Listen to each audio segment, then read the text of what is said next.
ትልቁ ዓላማችን ገንዘብ ከማግኘት ባሻገር ያለው ነው።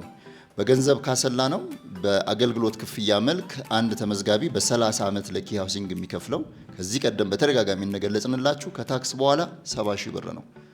በጣም ትንሽ ብር ይመስላል፣ ግን ደግሞ ብዙዎችን ተጠቃሚ ስናደርግ በዛው ልክ ስለሆነ የሚባዛው በዛው ያክል ደግሞ ትልቅ አቅምም የሚፈጥርና የቢሊየን ዶላር ካፒታል ባለቤት ካምፓኒ የሚያደርገው ነውና ይህንን መሰረት በማድረግ ነው እንግዲህ ኢኮኖሚስ ኦፍ ስኬልን ወደ ሞዴላችን አካተን ሲኤችኤፍ ወይም ኪሲኤችኤፍ የምንለውን ለእናንተ አስተዋውቀን እናንተም ደግሞ በሰዓቱ በተለያየ መንገድ ተመዝግባችሁ የመጀመሪያ ሆናችሁ በማስታወቂያ ከዛ ውጪ በጓደኛ ግፊት እና በመሰል ነገሮች ተጠራጥራችሁም ጭምር የገባችሁ ፈጣሪ ብሎ ጸሎታችሁ ተሰምቶ ደግሞ ከሌሎቹ ተመዝጋቢዎች ውስጥ ተመርጣችሁ ሚያዝያ 30 እድለኛ ሆናችኋል። ያው ያለነው በንግዱ ዓለም ከሆነ በንግድ ህጉ ነው የምንሄደው።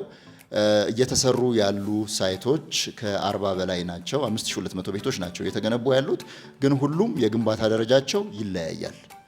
እንደዚህ ጥሩ የወጡ ወደ ፊኒሺንግ የቀረቡ አሉ፣ ማሰልጠኛ አካባቢ የሚገኘው።